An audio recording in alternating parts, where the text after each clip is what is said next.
안녕하세요. 오늘도 사연 튜브를 찾아주셔서 감사합니다. 오늘의 사연 시작하겠습니다. 안녕하세요. 서울에 살고 있는 주부이자 두 아이를 키우고 있는 엄마입니다.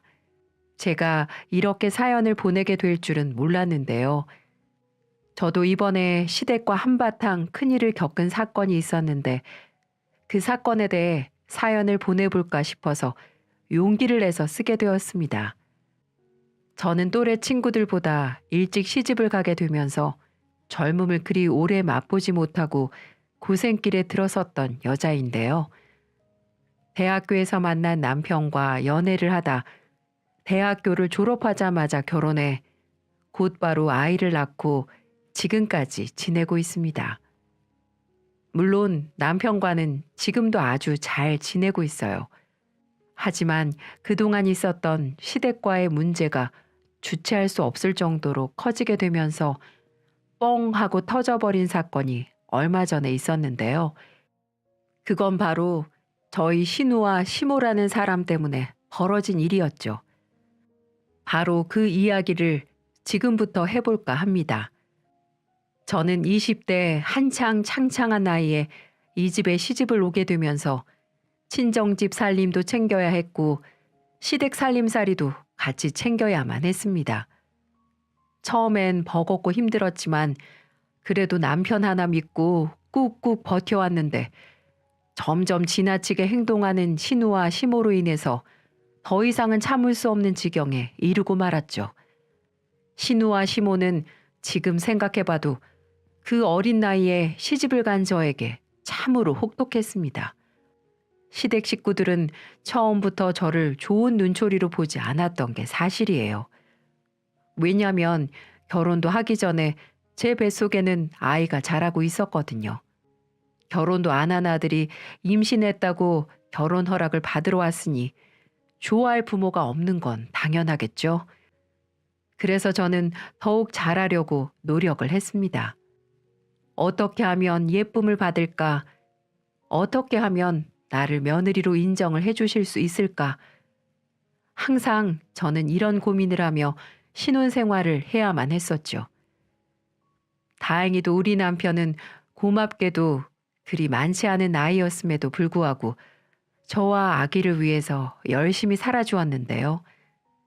남편도 그 시절에 친구들과 만나서 놀고 싶기도 하고 술도 한 잔 기울이면서 자신만의 시간을 가지고 싶었을 텐데 그런 것들을 다 참으면서 늘 일이 끝나면 집으로 달려와서 임신한 저를 옆에서 챙겨주고 아기가 태어난 이후에는 본인도 하루 종일 일하느라 힘들었을 텐데 고생했다며 아기 기저귀도 갈아주고 분유도 타먹이면서 지극정성으로 가족들에게 헌신을 해주었습니다.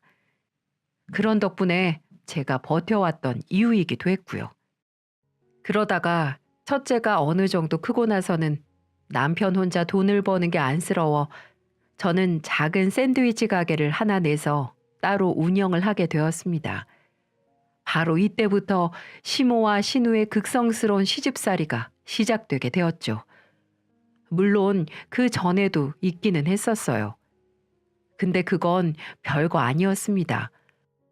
여느 시댁에서처럼 내 딸은 최고고 며느리는 당연히 그래야 하는 사람이라는 생각이 강한 집안이었기 때문에 하루라도 편히 시댁 식구들 만나면 가시방석이 아닌 날이 없긴 했지만은요. 근데 제가 샌드위치 가게를 차리고 나서부터는 참기 힘든 이상한 요구들을 하기 시작하더라고요.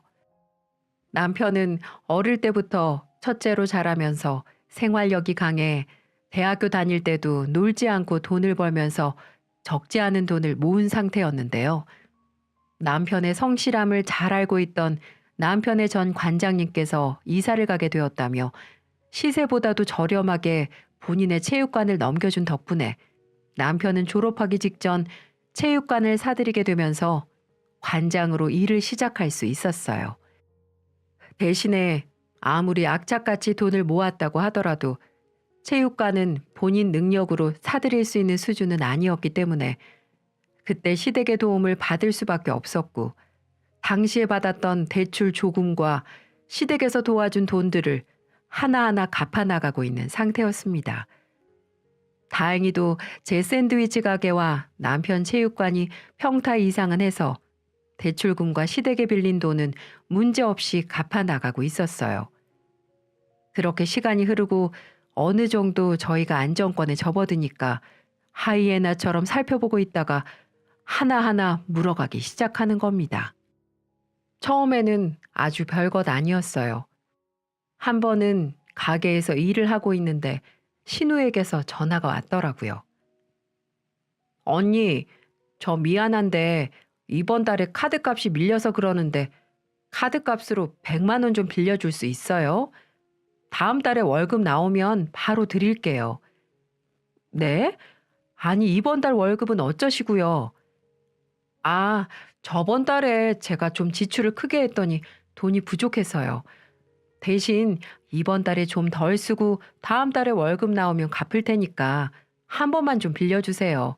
오빠 알면 큰일 나니까 오빠한테는 비밀로 해주시고요. 알았어요. 대신 다음 달에 꼭 주셔야 돼요. 알았어요. 고마워요, 언니. 저는 갑작스레 전화가 와서 카드값을 빌려달라던 신우의 말에 한 번은 도와주었어요. 그리고 다행히도 다음 달에 그대로 100만 원을 갚은 신우였기에 그대로 남편에게도 비밀로 해주고 넘어갈 수 있었죠. 근데 한 번 이렇게 도와주고 나니까 습관이 들었는지 그 이후로도 몇 번이나 돈 빌려달라는 소리를 계속 하더라고요. 항상 감당도 못할 카드를 써가며 저에게 돈을 빌리는 신우를 더 이상은 받아줄 수 없어서 따끔하게 이야기를 했습니다. 아가씨, 자꾸 이렇게 돈 빌리는 습관 들이시면 안 돼요. 이제 더 이상 저는 못 도와드리니까 저한테 얘기하지 마세요. 자꾸 이러면 저 어머님께도 말씀드리고 남편한테도 얘기할 거예요. 치사하게. 알았어요. 근데 언니, 지금 있는 체육관도 우리 부모님 돈 들여서 샀다는 거 잊지 마세요. 그건 저희가 알아서 다 갚고 있으니까 걱정 마세요. 마지막 저의 말에 더 셀쭉한 소리를 내고는 전화를 확 끊어버리는 신우를 저는 무시했습니다. 그리고 그 뒤로 다행히도 신우에게서 전화가 더 이상 오지 않더라고요. 그리고 또 그 뒤에 있던 이야기입니다. 신우는 결혼 전이었기 때문에 시댁에서 살면서 출퇴근을 하고 있었어요. 근데 직장을 옮기게 되면서 차가 필요한 상황이 되었죠. 근데 그때 시모한테서 전화가 오더라고요. 예, 우리 애 이번에 직장 옮긴 거 들었니? 네, 들었어요, 어머니. 그치? 들었지? 아니, 근데 얘가 전에 다니던 직장보다 멀어졌다고 차가 필요하다고 해서 말이야.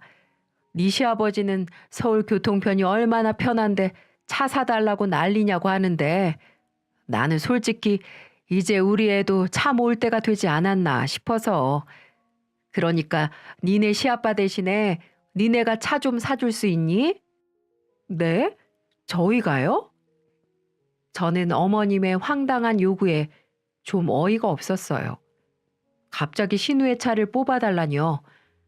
그때는 저희도 둘째를 낳고 아이를 둘이나 키우면서 돈 들어갈 곳이 많았기 때문에 최대한 절약하며 살고 있던 때였는데 그런 소리를 하시니 좀 당황스럽더군요. 그래서 일단은 남편과 상의를 해보겠다고 하고는 전화를 끊었죠. 저는 그날 저녁 퇴근 후 들어온 남편과 바로 상의를 했고 신우 나이도 이제 20대 후반이 되었는데 차 한 대쯤은 있어야 할 것 같다는 어머니 생각이 틀린 건 아니라는 판단이 들어 차를 뽑아주는 걸로 결정을 했어요. 근데 저희도 여유가 넘치는 상황이 아니었고 신우도 장롱면허로 가지고 있다가 오랜만에 운전대를 잡는 거였기 때문에 좋은 차를 뽑을 필요가 없다고 생각했습니다. 그래서 중고 승용차 아반떼 500만 원짜리로 뽑아주기로 했고 그 생각을 그대로 신우와 시모에게 전했죠. 근데 정말 생각지도 못한 반응들을 보이는 겁니다. 언니, 좀 너무하는 거 아니에요? 중고차라뇨. 중고차 끌고 다니다가 길바닥에서 멈추면 저 어떡하라고요? 그래, 중고차는 좀 너무하지 않니? 남이 쓰던 거 우리 애가 쓰는 건 아무리 생각해도 찝찝하다. 그리고 500만 원? 내 딸이 너한테는 500만 원짜리밖에 안 되는 거였니? 진짜 해도 해도 너무하는구나. 어머니, 뭐가 너무해요? 요즘 500만 원짜리 차도 잘 굴러다니고 얼마나 좋은지 모르세요? 그리고 어머님 아시잖아요. 저 첫째 임신했을 때 200만 원짜리 마티즈 몰고 다녔어요. 200만 원짜리 차여도 고장 한 번 안 나고 운전하는데 아무 지장이 없었다고요. 그래도 생각해서 저보다 좋은 500만 원짜리 사준다는 건데 그걸 서운하다고 말씀하시면 제가 오히려 더 서운해요. 여봐, 이 시애미한테 말꼬리 잡는 거 아무리 그래도 그렇지. 얘가 너랑 같니? 얘는 직장 다니는 애잖아. 어머니, 저랑 아가씨랑 다를 게 뭔데요? 저도 아가씨도 서울 바닥에서 끌고 다니는 건 매한가지인데. 아무튼 중고 승용차 싫으시면 저희도 달리 방법이 없어요. 500만 원짜리 중고차 몰기 싫으면 지금처럼 대중교통 이용하라고 하던가요. 어머, 너네는 부부가 둘 다 사장으로 일하면서 뭐가 그렇게 짜니? 이럴 때 가족끼리 돕고 사는 거 아니야? 짜다뇨. 저희 지금 둘째 태어나고 지출이 얼마나 커졌는데요. 어머님도 아가씨랑 저희 애 아빠 키워보셔서 아실 거 아니에요. 게다가 요즘 옛날이랑 달라져서 돈 들어가는 것도 달라요. 그러니까 더 이상 말씀 말아주세요. 저희 이것도 큰맘 먹고 결정한 거니까. 저는 아예 새 차를 요구하는 신우와 시모를 딱 잘라 거절했습니다. 솔직히 여기에서 저희한테 무언가를 더 요구한다는 것 자체가 말이 안 되는 거였어요. 그냥 사주면 고맙다고 하면서 쓰는 게 맞는 상황이었죠.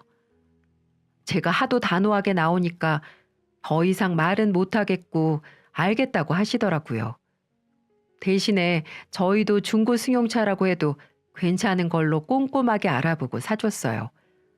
그랬더니 처음에는 마땅치 않아 했던 신우도 타고 다니면서 생각보다 괜찮은 것 같다며 나중에는 고맙다고 인사를 하던 거 있죠.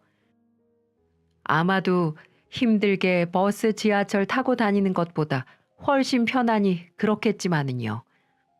그걸 보면서 또 저희 부부도 뿌듯한 마음이 들어 사주길 잘했다는 생각을 했습니다. 그리고 저는 더 이상의 요구 없이 거기에서 끝날 줄 알았어요. 하지만 그건 저만의 착각이었습니다. 그게 다가 아니었어요. 신우는 한동안 차를 잘 가지고 다녔었는데 어느 날 갑자기 또 저한테 전화를 했더라고요. 근데 이번에는 엉엉 울면서 전화가 왔길래 전 무슨 일이 생긴 줄 알고 진정시키고 물었습니다. 아가씨, 왜 울고 그러세요? 무슨 일이신데요? 언니, 나 진짜 서러워서 엄마 때문에 같이 못 살 것 같아요. 왜요? 어머님이랑 무슨 일 있으셨어요? 아니, 나 진짜 결혼 생각 없는데 엄마는 자꾸만 결혼하라고 난리예요. 웬 이상한 남자를 소개시켜준다고 난리가 아니에요. 직업이 좋으면 뭐예요? 한번 만나봤는데 머리 다 벗겨지고 키도 165밖에 안 되는 난쟁이라고요. 언니 같으면 그런 남자랑 살고 싶겠어요? 계속 싫다고 했더니 저보고 집에서 나가래요. 집에서 눈만 마주치면 시집 못 가서 죽은 귀신 되겠다면서 사람을 아주 볶아대는데 너무 힘들어요. 어머니가 또 그러셨어요? 얼마 전에도 오빠가 잘 말씀드렸는데. 이유를 들어보니 저희 가족들이 모두가 잘 알고 있는 신우와 시모의 트러블이었습니다. 사실 저희 부부가 일찍 결혼을 해서 자리도 빨리 잡은 걸 보면서 시부모님은 많이 뿌듯해 하셨어요.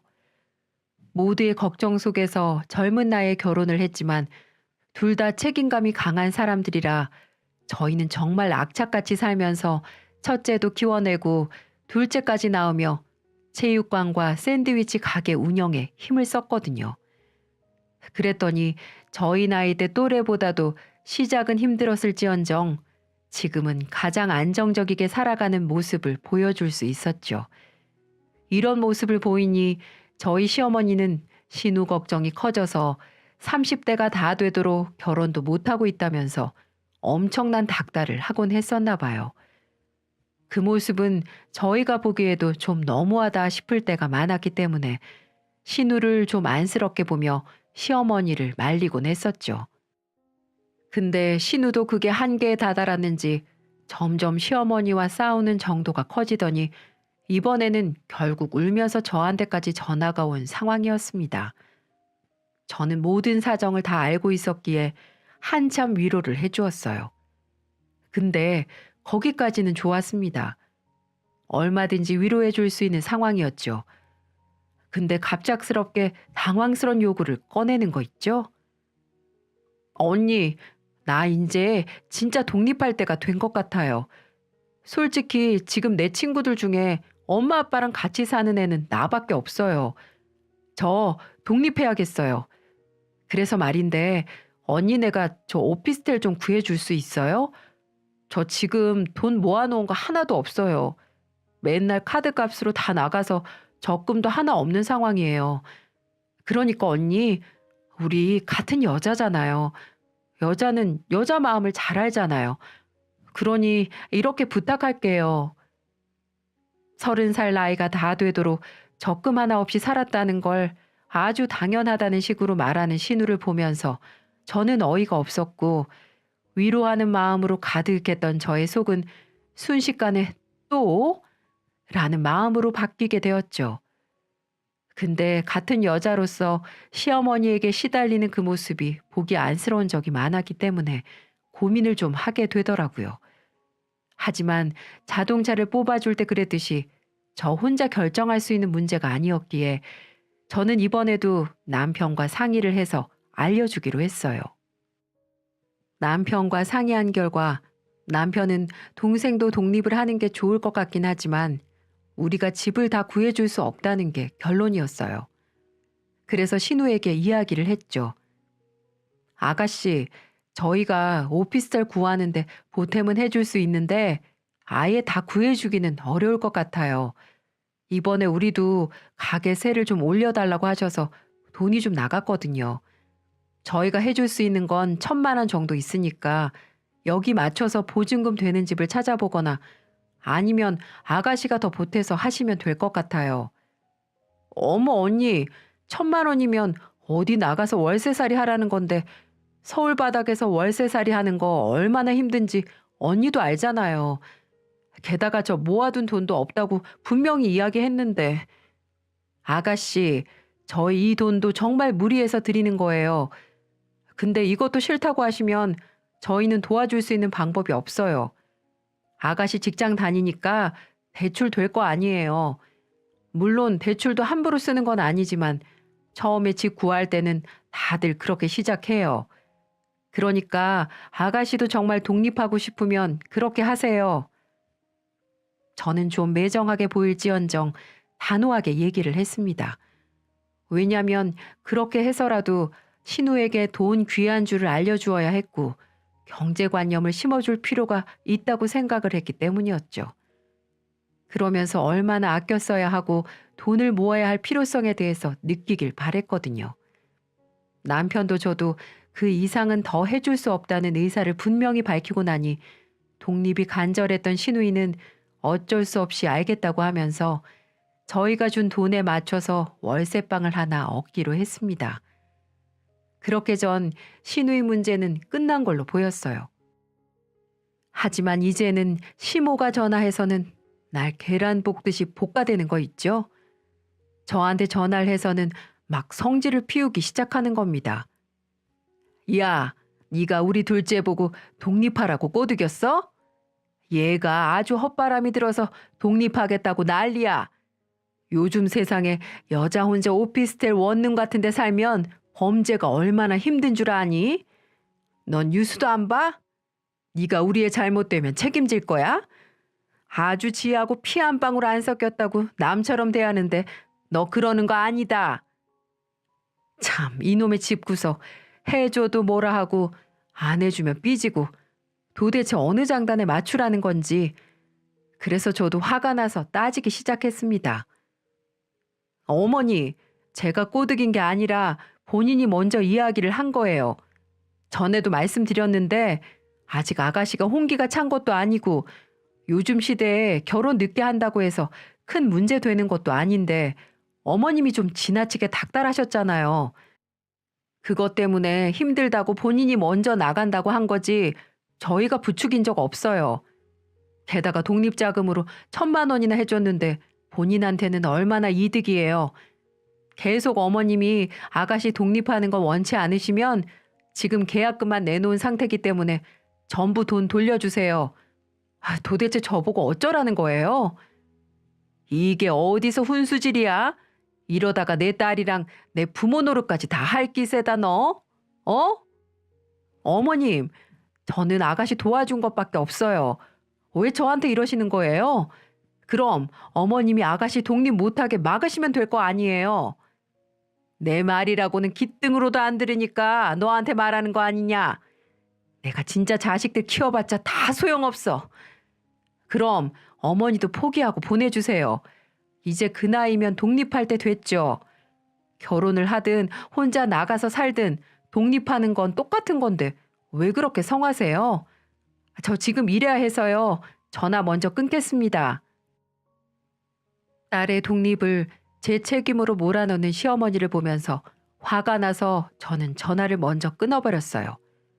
그러고 나서도 어머님은 한참 저한테 뭐라고 했지만 저는 그때마다 맞대응을 해주며 받아주지 않았습니다. 그리고 나서 딸의 독립이 끝까지 저의 책임이라고 물고 늘어지던 시어머니는 점점 저에게 어이없는 행동들을 하기 시작하더군요. 게다가 이런 식으로 몇 번 도와주고 나니 신우도 덩달아 습관이 들었는지 이번에는 둘이 같이 와서 제 돈을 야금야금 뺏어가려고 하는 거 있죠. 갑자기 오피스텔에서 보증금을 500만 원을 올려달라고 했다며 신우는 그걸 저한테 달라고 요구했고 이번에는 시어머니가 합세해 시아버지가 요즘 생활비를 잘 안 준다면서 따로 매달 50만 원씩 보내라는 거 있죠. 참 어이가 없었습니다. 둘이 쌍으로 요구를 하는데 정말 마음 같아서는 둘 다 그 입을 꿰매고 싶은 심정이었어요. 저는 말도 안 되는 요구에 전부 다 거절을 했습니다. 남편에게도 이야기를 하니까 남편도 화를 막 내더라고요. 또 그랬단 말이야? 이거 이제 안 되겠네. 우리도 할 만큼 했어. 이렇게 아들 내외가 바등바등 살고 있는 거 알면 도와주진 못할 망정. 무슨 애도 아니고. 당신한테 미안하다. 앞으로 또다시 돈 요구하면 다 차단해버려. 나도 아버지한테 말씀드려 볼게. 아마 아버지도 이 사실을 알면 가만 놔두지 않을걸? 저는 남편의 말을 듣고 더욱 냉정해지기로 했습니다. 남편 말처럼 연락이 오면 니네들이 알아서 하세요. 라는 말투로 대응을 하기 시작했어요. 그러자 신우는 제가 그 500만 원을 빌려주지 않았더니 완전히 삐져서는 그동안 저한테 하던 연락도 아예 하지 않고 가족 모임이나 행사 때 만나도 아는 척도 안 하는 거 있죠. 나이만 30이지 생각하는 거는 아주 유치원생들보다 못한 쫌생이더라고요.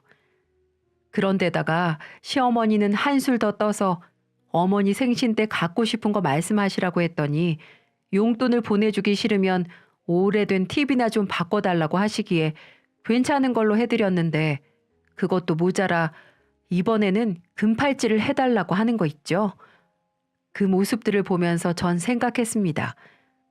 아, 이 사람들은 이렇게 도와줘도 고마움은커녕 그걸 이용해 먹으려는 기생충 같은 인간들이구나. 이런 생각을 다시 한번 하게 됐고 둘의 양심 없는 태도에 저는 화가 나서 한동안 저도 시어머니와 시누이에게 연락 일체를 하지 않았습니다. 수없이 전화가 왔지만 전화를 돌려버리거나 받았다가 바로 꺼버렸어요. 왜 그랬냐고요? 니네 전화는 받기 싫다는 안목의 표현이었죠. 그리고 만약에 이 두 사람이 우리 첫째와 둘째 태어났을 때 기저귀 하나라도 한 번이라도 사줬다면 이렇게까진 하지 않았을 거예요. 이 사람들은 첫째나 둘째한테 용돈도 한 번 제대로 준 적이 없었고 아기 용품이나 선물 같은 것들도 뭐 하나 이렇다 하는 걸 해준 적이 없었거든요. 근데 저는 그걸로 서운한 마음을 가졌다거나 우리한테 못한다고 해서 나도 딱 그만큼만 해줘야지 라는 생각을 가져본 적이 없었어요.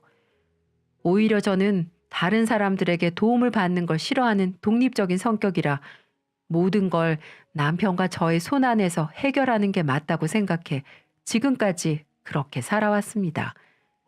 근데 이들은 그동안 제가 도와준 건 생각하지도 않고 해달라는 대로 다 해주지 않아 삐져서는 애 같은 모습만 보이니 정말 진절머리가 나더군요. 그나마 시아버지는 가끔 전화하셔서 남편에게 모든 얘기를 들었는지 그동안 미안했다며 한 번만 더 네 시애미랑 신우가 돈 요구하거나 괴롭히면 바로 전화를 달라고 하더군요. 바로 달려오신다고 하면서 말이죠. 어떻게 저런 시아버지 옆에 시모라는 사람과 시누이가 있는지 딱 봐도 남편은 시아버지를 닮고 신우는 시어머니 닮은 꼴이었어요. 어쩜 못난 사람은 못난 것만 닮는다더니 딱 그 꼴이었습니다. 그래도 시아버지가 앞으로 방패막이가 되어준다니 얼마나 고마웠는지 몰라요. 그렇게 우린 한동안 서로 왕래 없이 냉정기를 갔다가 제가 몸살이 심하게 걸려 아프게 된 날이 있었습니다. 그전부터 몸이 으슬으슬 춥더니 아주 호되게 감기 몸살이 와버렸죠. 어쩔 수 없이 샌드위치 가게까지 며칠 접고는 집에 틀어박혀서 있는데 애가 둘이나 있으니 집에서 쉬어도 쉬는 것 같지가 않더라고요. 그래서 고민을 하다가 남편도 본인 집에다가 이야기를 해보자고 해서 큰맘 먹고 시어머니에게 전화를 했습니다. 어머니, 제가 지금 몸살이 좀 심하게 와서요. 혹시 저희 애들 좀 봐주실 수 있으세요? 너는 남들 다 하는 금팔찌 사달란 소리 아주 그냥 칼같이 연락을 끊더니만 아쉬운 소리 할 때 되니까 전화를 하니? 됐다. 내가 무슨 호구도 아니고 시애미 무시하는 며느리 말을 왜 들어야 하는데? 시애미랑 신우한테 안 쓰고 아낀 돈으로 도우미 구해다 써라. 나는 돈 없고 힘 없어서 애들 봐줄 여력도 없으니. 시어머니는 눈물이 날 만큼 서운하게 이야기를 해버리더니 그 뒤로 전화를 확 끊어버리던 거 있죠. 정말 황당하더군요. 남의 새끼 손주들도 아니고 지 손주들인데도 불구하고 금팔찌 안 사줬다고 도우미 구하라니요. 그게 시애미가 할 소리라는 생각이 드시나요? 정말 내가 이런 대우 받으려고 이 집에 시집 와서 그렇게 힘들게 살았나 싶더라고요. 저는 이 이야기를 남편한테 해버리면 불같은 성격의 남편은 그대로 시댁으로 달려가서 한바탕 할 것 같아 저만 알고는 끝내버렸어요. 그 전에 이미 남편이 시댁에 화를 많이 냈었고 그때마다 온 집안에 있는 물건을 다 내던져버릴 기세의 모습을 몇 번 보였기 때문에 이번도 그럴까 싶어 참았습니다. 하지만 이런 저의 노력이 무색해지게 얼마 안 돼 남편이 아닌 제가 불같은 화를 내게 되는 상황이 닥치게 되었어요. 제가 어머니에게 말하던 날에 바로 며칠 뒤가 신우의 생일이 있던 때였는데요. 저는 그날 그렇게 시어머니와 한바탕 하고 나서 마음의 병까지 얻어 더 몸이 나빠져 있는 상태였습니다. 그래서 남편도 평소보다도 일을 일찍 마치고 집에 들어와 애도 봐주고 저도 간호하고 있었는데 밤 12시가 다 돼가는 시간에 갑자기 신우와 시모가 저희 집에 들이닥치는 거 있죠. 분명 몸살 때문에 몸이 힘들다고 애까지 맡길 수 없냐고 어렵게 말한 저에게 심한 냉대를 한 걸 까먹은 건지 아니면 그날과 이어지는 갈굼을 행하러 온 건지 어디서 1차로 술을 거하게 마시고 왔는지 갑자기 들이닥쳐서는 시누이의 생일상을 차리라고 난리가 아니더군요. 분명 이들은 술 한잔 하다가 제 얘기가 나와서 골탕 먹이려고 쳐들어왔을 겁니다. 얘 오늘 무슨 날인지 알지?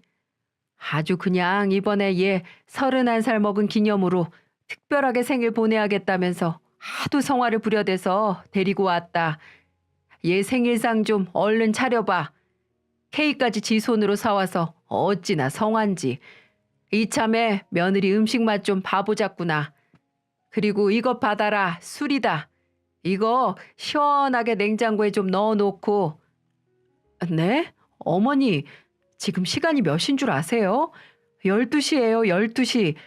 지금 애들 한참 잘 시간인 거 모르세요? 아유, 내가 말했잖아. 오늘 우리 딸 생일이라고 생일 파티를 오빠 집에서 하고 싶다는데 그럼 어쩌니? 넌 그것도 못 해줘?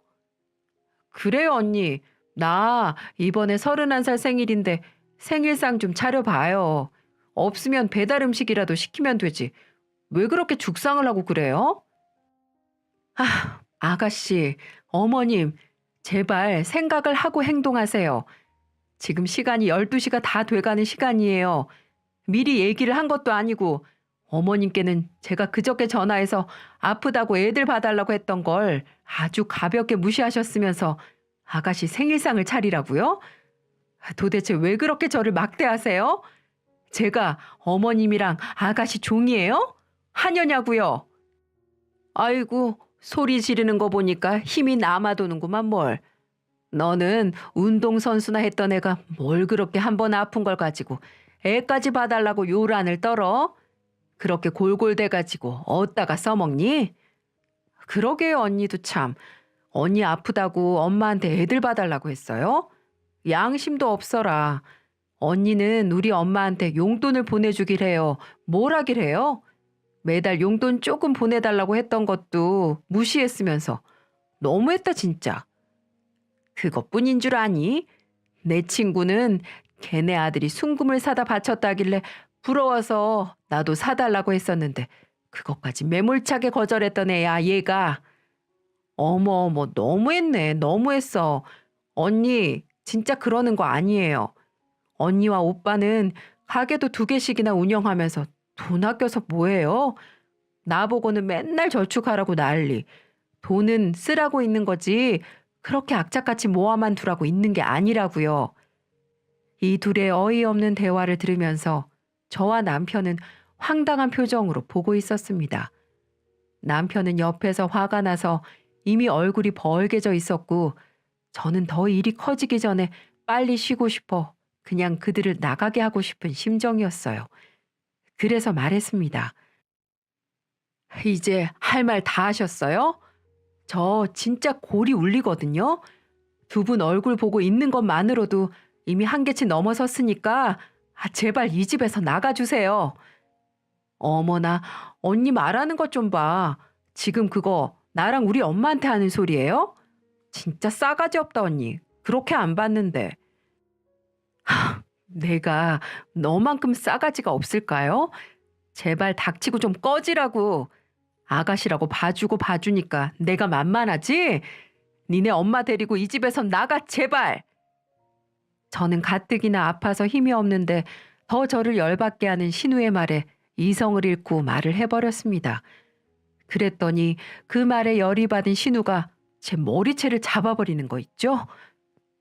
야, 말 다 했어? 꺼지라니? 닥치라니? 내가 언제 봐달랬어? 봐달랬냐고. 지가 알아서 기어놓고는 왜 나한테 난리야? 신우가 제 머리채를 잡고 흔드는 모습을 보면서 남편이 말리러 왔지만 그 전에 시모가 같이 와서는 제 머리채를 또 한 번 잡아버렸어요. 저는 이 여자들이 제 머리채를 잡는 걸 보면서 더는 봐줄 수가 없어 시모와 신우의 머리채를 확 같이 잡았습니다. 그리고는 그들보다도 훨씬 더 세게 잡아당기면서 거실을 끌고 다녔어요. 아, 야!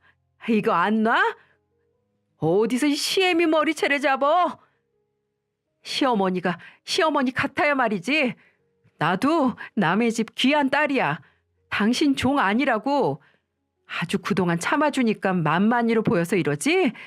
나도 이제 더 이상은 가만 안 있어. 속수무책으로 소시적 유도 선수 출신인 저의 힘에 끌려다니던 이 둘은 아프다며 놔달라고 살살 기기 시작하더군요. 하지만 사람이 이성을 잃고 본능적으로 행동하니까 전에 없던 힘까지 생기더라고요. 결국 그 모습을 보다 못한 남편이 와서 저를 제지했고 머리카락이 한 움큼씩 빠진 채로 이 둘은 울면서 바닥을 치기 시작했습니다. 아이고 내 팔자야. 이게 무슨 상도덕 없는 경우냐. 하늘이 노할 상황이 나한테 왔네 그려. 내 머리카락 책임져. 너 내가 고소할 거야. 운동선수가 민간인한테 힘쓰면 그거 살인 혐의인 거 알지? 너 두고 봐. 저는 한참 힘을 써버려 거의 탈진한 상태로 바닥에 앉아 있었는데 그 앞에 둘이 엎어져 앉아 한마디씩 하는 걸 보며 이번에는 우리 남편이 나섰습니다. 모든 상황을 지켜보며 분노가 크게 일었던 남편은 그 자리에서 선포를 해버리더라고요. 선영이 너 고소하기만 해. 가만 안 둬 내가? 그리고 어머니도 제 집사람 자꾸 괴롭히고 선영이랑 합세해서 돈 뜯어내려고 하면 저 이제 다시는 두 사람 안 봐요. 어디 아들 잃고 오빠 잃고 싶으면 그렇게 해봐요들. 나 한다면 하는 놈인 거 알지? 아버지한테 말씀드려서 호적에서 빼달라고도 할 수 있는 사람이니까 그 꼴 보고 싶으면 어디 더 해봐요. 그리고 여기에서 안 끝나? 내 체육관 잃고 내 인생 잃는 한이 있어도 어머니랑 선영이 너 가만 안 둘 거니까. 두 사람 인생까지 끝나고 싶지 않으면 여기에서 더 안 하는 게 좋을 거예요. 남편의 엄포에 이 둘은 아무 소리 못하고 징징거리던 소리까지도 딱 멈추었습니다. 그리고는 당장 나가라는 남편의 말에 곧장 나가버렸죠. 남편은 한바탕 큰일을 치룬 저를 위로해 주었어요. 자기가 못난 사람이라서 그렇게 되었다며 힘이 다 빠져 멍하니 앉아있는 저를 안아 올려서 침대에 눕혀주고는 그대로 쉬게 해주었습니다. 그날 그렇게 힘들게 보내고 난 뒤 저는 당분간은 신우와 시모를 더 보고 싶지 않았습니다. 근데 이 상황을 시부한테 이야기를 했었는지 저희 시아버지한테도 한참을 혼난 것 같더라고요. 아주 시댁이 발칵 뒤집혔다고 했습니다.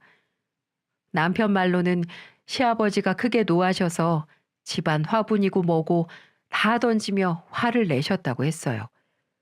그리고는 시모 옷들을 전부 밖에다 버려버리셨대요. 동네 창피하다며 앞으로 어디 밖에 나가서 사고 치지 말고 집구석에만 있으라고 말이죠. 그러자 시모가 깜짝 놀라 그때부터 현실이 느껴졌는지 꼬리를 살살 내리기 시작한 것 같더라고요. 신우도 마찬가지로 따로 사니까 사고만 치고 다닌다면서 그 다음 날 오피스텔로 가서 신우의 짐을 전부 싣고 와서 부동산에 내놓으셨다고 했어요. 한마디로 시아버지의 강단 있는 행동에 저는 결국 사과를 받아낼 수 있었습니다. 언니, 그동안 제가 철없이 굴어서 죄송했어요. 언니가 워낙 잘해주니까 좋은 사람일수록 더 소중하게 대했어야 했는데 그걸 못했네요. 정말 죄송합니다. 그래, 애미야. 나도 미안했다. 우리 딸이랑은 다르게 너는 어릴 때 시집 와놓고도 의젓하게 잘해주는 게 나도 의지가 많이 돼서 그랬어. 앞으로는 조심하마. 네, 미안했다. 아가, 그동안 고생 많았어. 시애비가 돼가지고 며느리 힘든 거 생각도 못하고 그냥 있었다. 부디 용서해다오. 이 세 분의 사과를 들으면서 저는 그간 했던 모든 마음고생들이 다 눈 녹듯 없어지는 듯 했습니다. 정말 서운하고 힘들었었거든요.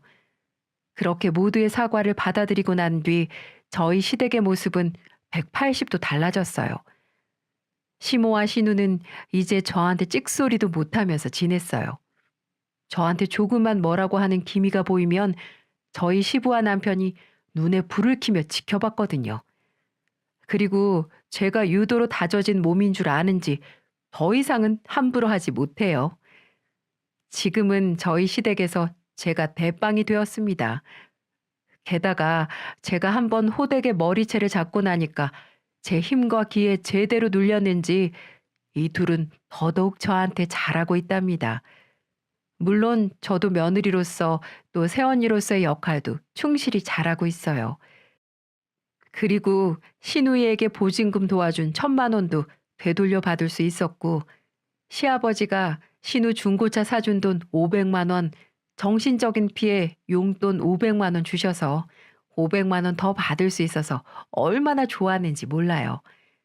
아무리 봐도 우리 시아버지는 정말 현명하시고 좋은 분 같지 않으신가요?